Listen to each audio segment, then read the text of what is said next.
Oke, baik. Jadi kali ini saya akan menyampaikan materi pendahuluan dari mata kuliah Oceanografi Fisika, ya, yang mestinya memang disampaikan di awal perkuliahan. Oke, jadi yang akan saya bahas pertama adalah tentang materi apa saja yang akan dipelajari di Oceanografi Fisika. Oke, jadi yang pertama di sini kita akan belajar nanti sifat fisik air laut, kemudian belajar tentang massa air, yang ketiga adalah pasang surut, yang keempat arus laut, dan kemudian gelombang laut. Jadi untuk masing-masing nanti kita akan lihat, untuk sifat fisik air laut, nanti kalian akan belajar terutama adalah 3 parameter utama. Itu parameter air laut utama untuk parameter fisika, itu temperatur, salinitas, dan densitas. Kemudian nanti kalau memang ada waktu lainnya, bisa menambahkan untuk suara dan juga warna air laut. Selanjutnya untuk massa air, nanti kalian akan belajar bagaimana cara mengidentifikasi massa air, belajar menggunakan diagram TS, menginterpretasikannya, bahkan membuatnya, kemudian belajar tentang kestabilan massa air, percampuran massa air, dan pergerakan massa air. Selanjutnya di pasang surut, nanti kalian akan belajar tentang gaya pembangkit pasut, jadi gaya yang membangkitkan pasang surut, kemudian pasang surut purnama perbani atau istilah bahasa Inggrisnya adalah spring tide, mid tide, kemudian belajar tentang bilangan Fomsal, tipe pasut, dan mungkin sedikit tentang dinamika pasang surut. Kemudian selanjutnya untuk arus laut, tentu saja akan dimulai dari definisi, faktor pembangkit arus, kemudian angin, ya, karena ini adalah salah satu faktor yang membangkitkan arus, jadi mungkin akan disampaikan juga sedikit pendahuluan tentang angin, kemudian belajar, jadi banyak sekali arus sebetulnya, tetapi untuk mata kuliah oceanografi fisika ini hanya beberapa saja, nanti untuk selanjutnya akan dipelajari lebih lanjut di mata kuliah arus laut. Jadi akan sedikit belajar tentang arus inersia, arus geostropik, arus Ekman, upwelling, downwelling, tapi tentu saja semuanya ini adalah pendahuluan ya, karena nanti sekali lagi untuk penekanannya, pendalamannya di mata kuliah arus laut misalkan, kemudian dipasang surut, dan juga di gelombang laut. Untuk gelombang laut, nanti kalian akan belajar, oke, tentu saja ini pendahuluannya, jadi masih dasar, tentang definisi, parameter gelombang, klasifikasi gelombang, kecepatan rambat gelombang, lintasan partikel air, kecepatan grup, transformasi gelombang, dan nanti ada beberapa. Tapi tentu saja transformasi gelombang ini juga masih baru dikenalkan dasar-dasarnya. Oke, jadi temperatur, salinitas, densitas tadi ya yang akan dipelajari kalian di sifat fisik air laut. Ini adalah mungkin resolusinya tidak cukup bagus. Gambarnya ini adalah dari misalkan dari satelit ya. Misalkan ini adalah distribusi horizontal, dari contohnya adalah temperatur laut. Kalau misalkan yang gambar yang paling kiri atas itu adalah yang global, biasanya didapatkan dari data satelit. Kemudian untuk yang sebelah kanan ini suhu permukaan laut untuk Indonesia, perairan Indonesia, atau mungkin yang lebih regional, misalkan ini yang contoh yang cukup bagus di bawah kiri itu di perairan Gulf ini ya, di perairan Amerika sana, di Gulf Meksiko, jadi di Miami dan sebagainya. Itu contohnya misalkan ya, nanti akan belajar tentang distribusi horizontal, tapi tentu saja untuk ini nanti biasanya kalau mungkin oleh Prof. Anin, mungkin beliau lebih suka membahas juga tentang untuk distribusi yang horizontal dari tempat laut yang sedikit regional dan even bahkan global ya. Nah, tetapi juga memang juga ada yang penekanan untuk yang distribusi horizontal lokal misalnya ya. Oke, misalkan ini di kanan bawah itu adalah distribusi temperatur, misalkannya horizontal, ini ketiganya ada temperatur, salinitas, dan densitas. Untuk di perairan, misalkan di perairan Kendari, misalkan kita bisa dapatkan distribusinya. Nanti kalian belajar apa saja faktor-faktor yang mempengaruhi distribusi horizontal.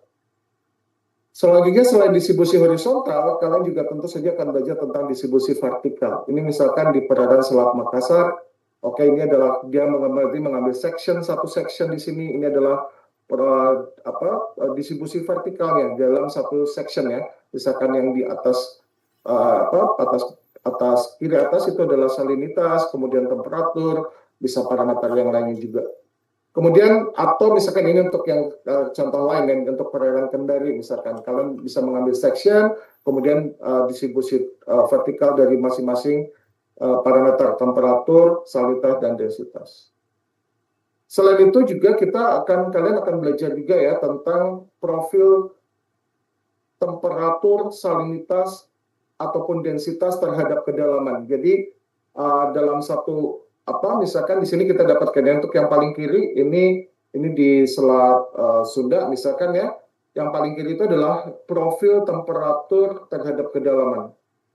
Kemudian yang di tengah ini adalah profil salinitas terhadap kedalaman, dan yang paling kanan adalah profil densitas terhadap kedalaman.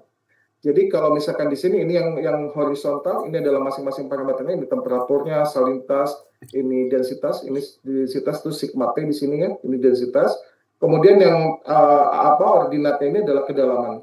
Jadi 0 permukaan itu ada di atas, di sini ini 0, kemudian semakin ke bawah ini berarti semakin bertambahnya kedalaman. Nanti kalian akan belajar ya, kenapa di permukaan temperatur relatif besar, kemudian menurun secara drastis, dan kemudian di kedalaman tertentu dia akan stabil lagi dan relatif sangat rendah. Sebaliknya untuk salinitas dan densitas ini berbanding terbalik dengan temperaturnya. Semakin bertambahnya kedalaman, salinitas dan juga densitas semakin besar. Itu kenapa nanti kalian akan pelajari. Dan bahkan juga untuk penekanannya nanti juga akan kalian dalami di project ya, nanti untuk di project. Kemudian ini contoh yang sama tapi di perairan Kendari. Jadi kurang lebih semacam itu ya, kalian akan belajar di sifat fisik air laut misalnya.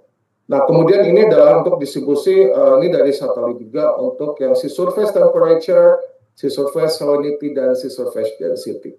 Kalian bisa akses, jadi nanti mungkin kalau kalian belajar juga metode oceanografi, bahwa data-data oceanografi itu bisa didapatkan dari beberapa cara ya. Yang pertama dari satelit misalkan, kemudian data observasi langsung, jadi melakukan pengukuran langsung temperatur, salinitas, densitas dengan menggunakan instrumen tertentu, misalkan menggunakan CTD atau Conductivity Temperature Depth Profiler. Itu adalah salah satu instrumen yang digunakan untuk mendapatkan profil temperatur, salinitas, ataupun densitas terhadap kedalaman, atau menggunakan instrumen-instrumen yang lainnya. Itu observasi langsung, jadi observasi itu dari pengukuran langsung di lapangan. Atau juga bisa menggunakan model atau simulasi numerik ya. Jadi model numerik atau simulasi numerik. Jadi kita membuat suatu model atau tiruan dari sistem laut, kemudian kita lakukan perhitungan ya, nanti itu akan dipelajarinya lebih lanjut di mata kuliah pemodelan oceanografi. Oke, ini misalkan data yang tadi didapatkan dari satelit. Selanjutnya untuk massa air, ini ada beberapa kajian. Jadi kalau kalian nanti tahu bahwa di laut itu dia terdiri dari massa air, ya banyak sekali massa air, dan massa air ini dia memiliki karakteristik masing-masing nih ya. Jadi contohnya misalkan di sini ada subantarctic surface water. Itu berbeda karakteristiknya dengan subtropical surface water, tetapi dia bisa mengisi di suatu perairan. Jadi dalam suatu perairan bisa saja dia terdiri dari massa air, beberapa massa air yang memiliki karakteristik tertentu masing-masingnya. Nah kemudian misalnya ya, ini contohnya saja, misalkan ini yang di Jepang misalkan, kita bisa menganalisis nanti kalau misalkan kita bisa memiliki temperatur dan salinitas, dan kemudian kita bisa gambarkan di diagram TS, jadi yang kanan ini adalah diagram TS, nanti dia memiliki karakter tertentu dan kita bisa melakukan interpretasi terhadap diagram TS ini, kita bisa mengidentifikasi sebetulnya di perairan tersebut dia merupakan mungkin ada massa air berasal dari massa air mana saja.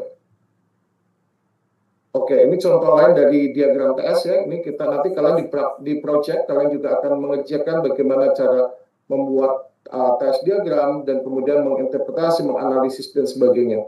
Misalkan ini di Selat Sunda gitu ya. Ini di Selat Sunda. Jadi kalau diagram TS ini untuk absisnya biasanya untuk salinitas, kemudian ordinatnya untuk temperatur. Oke, kemudian garis kurva yang garis putus-putus di sini itu adalah nilai densitasnya. Jadi misalkan kita punya data, kemudian digambarkan di TS diagram, kita bisa mengetahui, kita bisa menginterpretasinya bahwa massa air di perairan tersebut berasal dari mana saja atau terdiri dari mendapatkan kontribusi dari massa air dari mana saja. Kemudian dari sini kita akan belajar tentang kestabilan massa air. Jadi di setiap lapisan kita tentukan kestabilan massa air, apakah massa airnya stabil, tidak stabil, ataupun netral. Oke, ini contoh yang lain ya, tapi ini di perairan Kendari misalkan.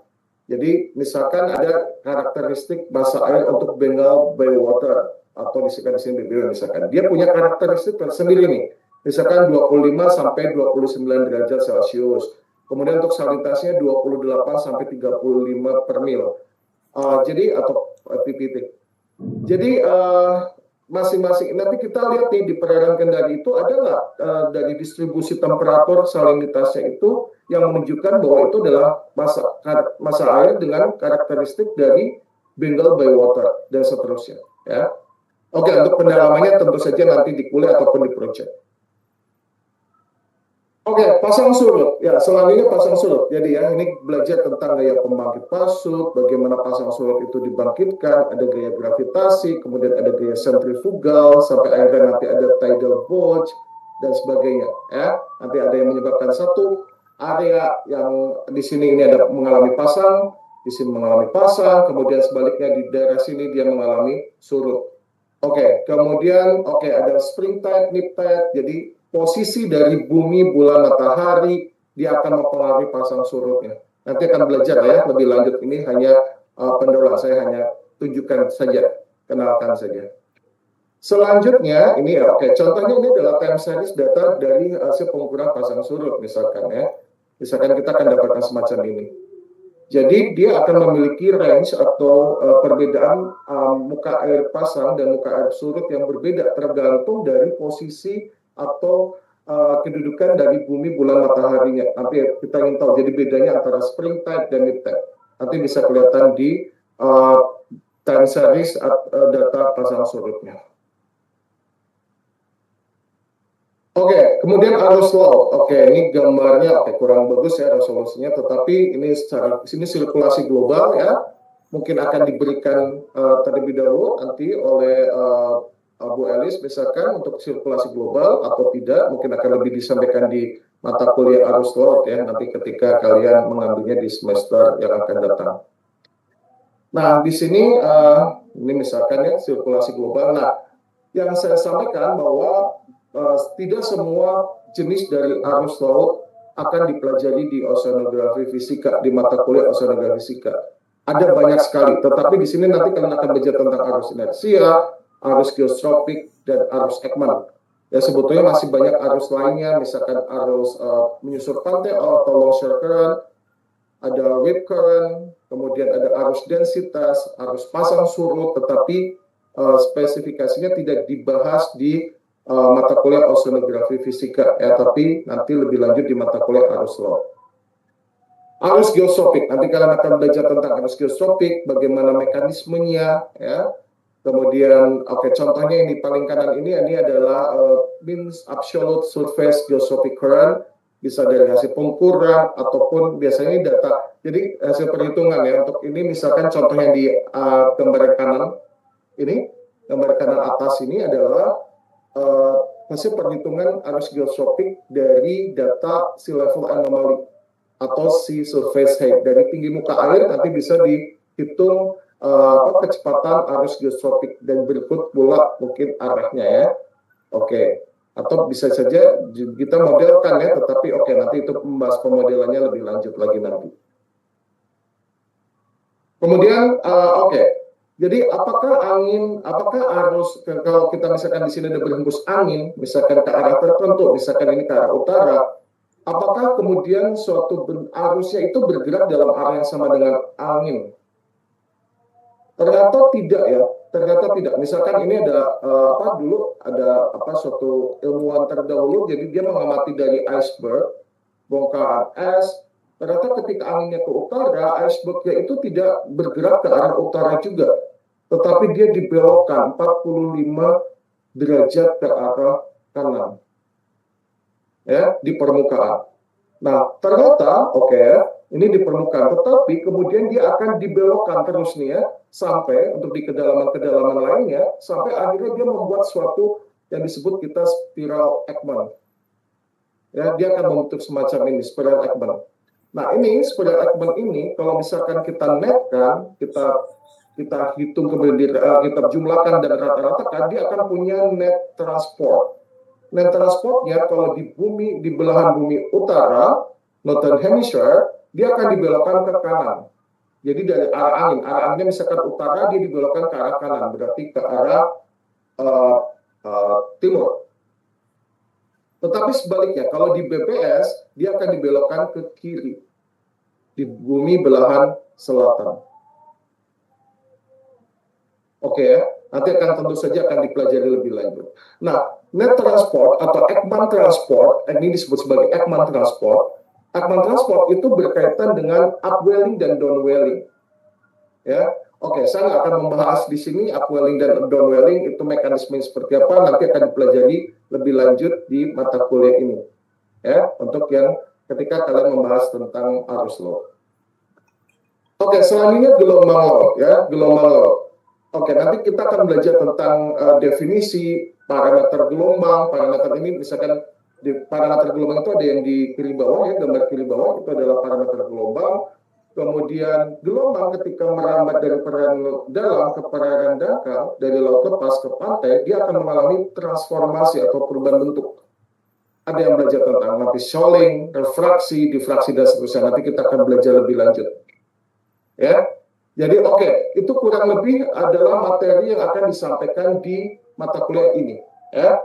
Nah, ini adalah timetable-nya. Ini ada sedikit ini ya, ada sedikit ada sedikit karena memang ada beberapa kendala dan juga memang ada hal tertentu yang tidak bisa dihindari.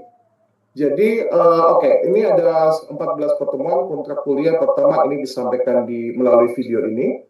Kemudian ada 3 dosen yang akan memantau mata kuliah ini ya, kalian pasti sudah tahu. Ada saya sebagai koordinator mata kuliah Oceanografi Fisika, kemudian ada Prof. Anindya, dan juga ada Bu Elis. Nah, untuk yang pertama, itu ketika belajar sifat fisik, massa air dan pasang surut, itu sebetulnya oleh Prof. Anin di awal ya perkuliahan, tetapi karena memang ada kendala beliaunya, jadi akhirnya ditukar.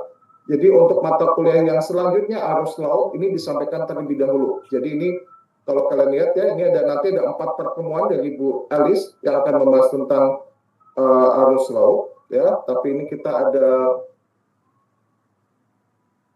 16 sampai 20 ini 16 sampai 20 Maret ini mungkin minggu yang tidak cukup efektif ya, karena di sini ada kita merayakan, sebagian dari kita merayakan Hari Raya Idul Fitri, jadi kemungkinan ini tidak diadakan perkuliahan pada minggu ini.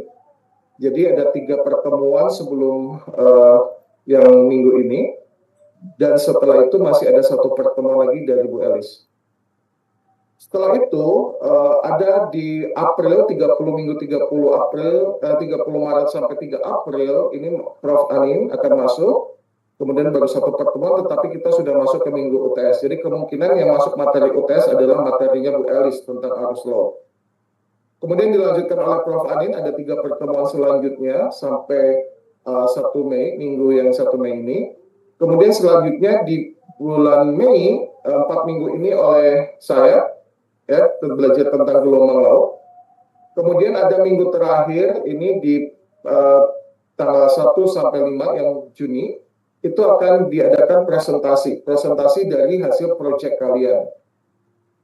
Ini akan kemungkinan akan kita akan datang semua untuk sebagai tim pengampu. Nah, setelah itu ini yang minggu 8 Juni sampai 19 ini adalah 2 minggu untuk ujian akhir semester. Untuk penilaian. Nah, penilaian di sini ada sedikit perbedaan dari persentase penilaian yang berlaku yang sudah di default. Ya, tetapi kita bisa modifikasi karena tentu saja ini tidak selalu memang mencerminkan keadaannya. Misalkan contohnya di sini aktivitas partisipasif 20%. Rasanya terlalu besar ya dibandingkan dengan UTS dan UAS sendiri misalnya.